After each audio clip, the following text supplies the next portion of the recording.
안녕하세요. 착한 설명충 모아요입니다. 기승전모라는 컨텐츠를 만들기 전에 저에겐 두 가지 컨텐츠가 있었습니다. 스타크래프트 시리즈와 각종 설정을 과몰입하여 따져보는 엄근진 모아요까지 있죠. 엄근진 모아요. 이걸 강조하는 이유는 오늘의 주제와 관련된 부가적인 설명이 잘 되어 있는 영상들이 있기 때문이죠. 무슨 말인지 잘 아시겠죠? 이번 영상 시청 후 이어서 보시면 개꿀.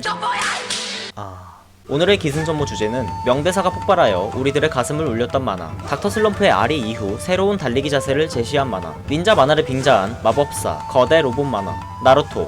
지금 바로 시작합니다.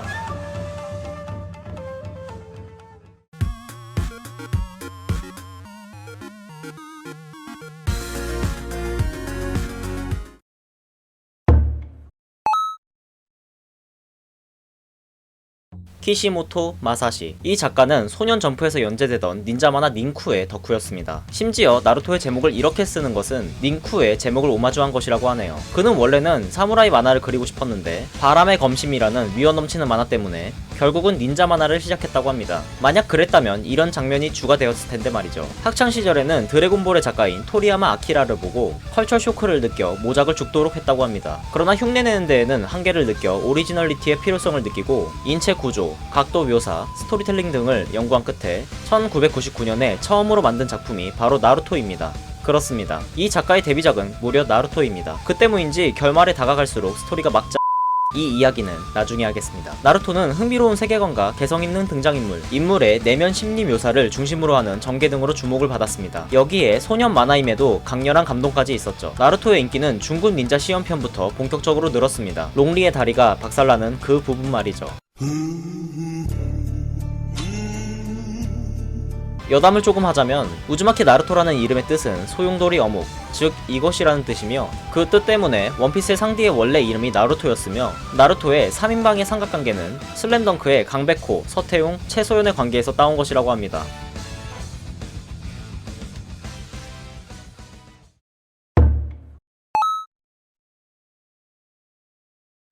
나루토의 인기는 중급 닌자 시연편부터 나뭇잎 부수기 편을 거쳐 아카츠키가 등장하기까지 고공행진을 하게 됩니다. 일본에서는 2000년대 초반에 원피스, 헌터 x 헌터와 함께 3강 구도를 보였고 그 이후부터는 잘 알려진 원나블 체제가 되었죠. 일본에서는 원피스 다음으로 인기 있는 작품이라는 인식으로 콩라인 중 하나라고 평가받았지만 나루토의 진가는 해외에서 특히 서양에서 발휘되었습니다. 기승전모 이누야샤 편에서도 잠깐 언급했지만 드래곤볼, 이누야샤, 나루토 같은 만화는 서양인들의 동양에 대한 판타지와 잘 맞아떨어져 독특한 인상을 준다고 합니다. 서양에서도 쉽게 접할 수 있는 해적이라는 개념보다는 듣도 보도 못한 닌자라는 개념의 신선함을 느껴 매료됐다는 것이죠. 물론 닌자의 탈을 쓴 마법사지만 어쨌든 일본과 아시아권을 제외한 해외에서는 드래곤볼의 후계자를 나루토로 취급한다고 합니다. 나루토의 단행본은 30개국 이상에서 번역 출판되었는데요. 누계 발행 부수가 2018년 기준 2억 3천만 부인데 이 중 해외 판매량이 9,500만 부나 된다고 합니다. 이 중 애니메이션은 80개국 이상, 라이센스 상품은 90개국 이상에서 판매되었다고 하네요. 해외에서의 나루토에 대한 이야기를 조금 더 하자면 나루토 단행본 1에서 11권을 전부 수입한 출판사는 순식간에 미국의 만화 출판사 매출 4위가 되었고 해외 판매량 9,500만 부 중 프랑스에서만 2천만 부를 차지했으며 한 발표에 따르면 2006년 그래픽 노블 부분에서 판매 순위 1위부터 11위가 전부 나루토였다고 합니다. 이제 한국에서의 나루토에 대해 알아볼까요? 그 전에 제 이야기 좀 하고, 저는 나루토를 특이하게도 게덴푸드에서 먼저 접했습니다. 각종 스킨들의 머리를 보니 공통적으로 무언가를 차고 있더라고요. 저게 대체 어디서 나오는 캐릭터일까 하고 궁금했는데 난데없이 쌈자의 목소리가 들리면서 나루토가 방영되었죠.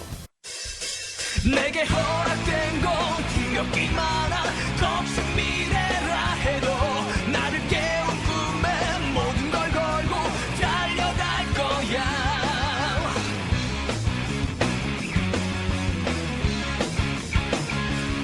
방영은 어디서? 당연히 여기서. 한국에서의 나루토 열풍은 생각보다 늦게 찾아왔습니다. 대부분 저와 같이 애니메이션을 먼저 접하게 되었죠. 그리고선 학교에서 이렇게 뛰어다니는 진짜들을 볼 수 있었습니다. 이런 높은 인기를 보여주는 나루토도 문제점이라는 것이 있을까요?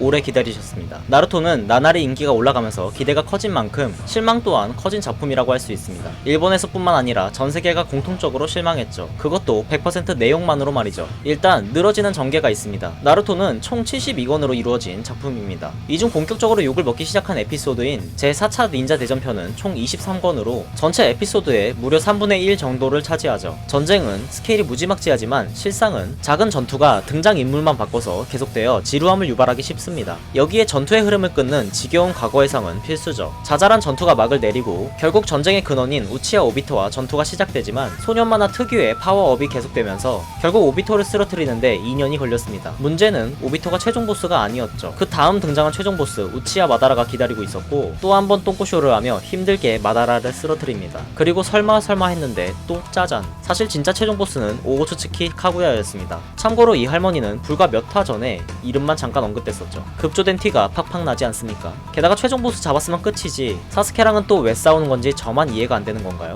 파도 만들라고?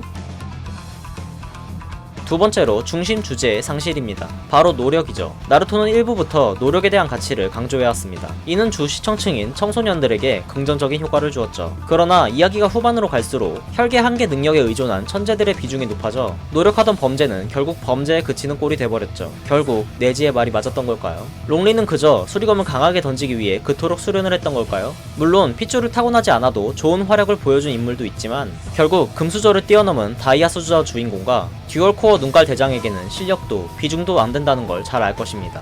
비중이라. 세 번째 문제점은 제목과 파는 비중입니다. 만화 제목이 나루토입니다. 그래서 나루토만 나옵니다. 많은 팬들은 나루토를 1부부터 봐왔고 특히 중급 닌자 편에서 팬의 유입이 활발했습니다. 당시엔 나루토뿐만 아니라 나루토의 동기들까지 강렬한 인상을 줬었죠. 하지만 2부 중간부터는 동기들의 존재 의의는 그저 나루토를 서포트해주는 것에 지나지 않습니다. 자칭 나루토의 라이벌이라고 하던 키바, 개인적으로 나루토의 동기 중에서 가장 강하다고 생각했던 시누, 사스케와 인기 투탑 네지까지 나루토의 동기들은 전부 어디서 뭘 하고 있었을까요?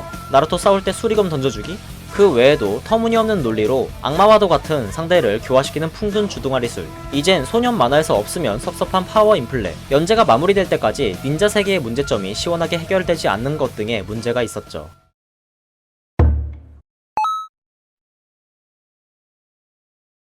나루토의 문제점은 대부분 후반에서 발생했기 때문에 연재가 작가의 생각보다 장기화되면서 문제가 생기는 것이라는 분석이 많습니다. 인기 있는 작품을 무리하게 연장시키는 소년 점프만의 특이점이 문제라는 것이죠. 나루토의 작가는 오래전부터 작품이 막바지라는 말을 반복했습니다. 그리고 47권에서는 마지막을 향해 전력으로 그리겠다 라고 했었죠. 참고로 페인편은 48권에서 마무리가 됩니다. 뭔가 냄새가 나지 않나요? 그렇습니다. 나루토의 작가는 원래 페인편까지만 연재를 하려고 했었다고 합니다. 그렇게 작가 본인이 작품을 끝내고 싶을 때 끝내지 못한 것이 이런 무리수를 남발하게 되는 원인이 된 것이죠. 또 다른 원인으로는 나루토의 이야기 구조 때문입니다. 장기 연재물의 대부분은 옴니버스식 구조입니다. 옴니버스식 구성이 아니더라도 각각의 에피소드를 뚜렷하게 나누는 방법도 있습니다. 이야기 하나하나가 큰 틀을 제외하고는 분리되어 있다는 뜻이죠. 드래곤볼을 예로 들면 드래곤볼은 에피소드들끼리의 특별한 연관이 없습니다. 연재를 연장하고 싶으면 새로운 적 캐릭터를 새로 만들고 그와 관련된 스토리를 추가하는 것이 가능하고 실제로도 그렇게 했습니다. 그러나 나루토는 일직선으로 진행되는 스토리를 가졌습니다. 이 때문에 모든 에피소드가 연속적인 하나의 플롯 안에 포함되어 있죠. 그렇기 때문에 시대,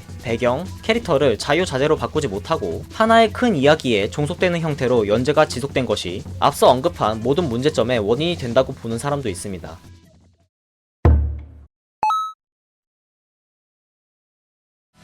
어째 나루토는 결말 후 회자되는 것이 비판적인 부분으로만 회자되고 있어 안타깝습니다. 물론 그런 것이 납득은 가지만요. 나루토는 후속작인 보루토가 연재되고 있음에도 불구하고 현재까지도 각종 분석과 평가 및 반응이 계속해서 나오고 있습니다. 나루토의 결말은 마무리가 찝찝합니다. 나루토의 초반부 주제였던 노력을 가장 잘 보여주는 인물 중에 하나인 가인은 장애인이 되었고 하인의 역할을 하는 분가 출신인 네지는 본가 출신인 히나타에게 죽어서까지 속박이 되었습니다.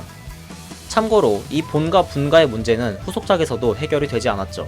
뭐하는 놈냐 너. 그나마 긍정적으로 볼만한 것은 나루토와 히나타가 이어진다는 것인데 개인적으로 이마저도 너무 갑작스러운 커플링이라고 생각합니다. 이렇게 전쟁만 끝났을 뿐 갈등을 불러일으킬 만한 요소는 제대로 해결되지 않은 채 결말이 났기 때문에 차라리 마다라의 달의 눈 계획이 성공했어야 된다는 말이 농담 반, 진담 반으로 인터넷에서 유행 중입니다. 한국뿐만 아니라 전 세계적으로요.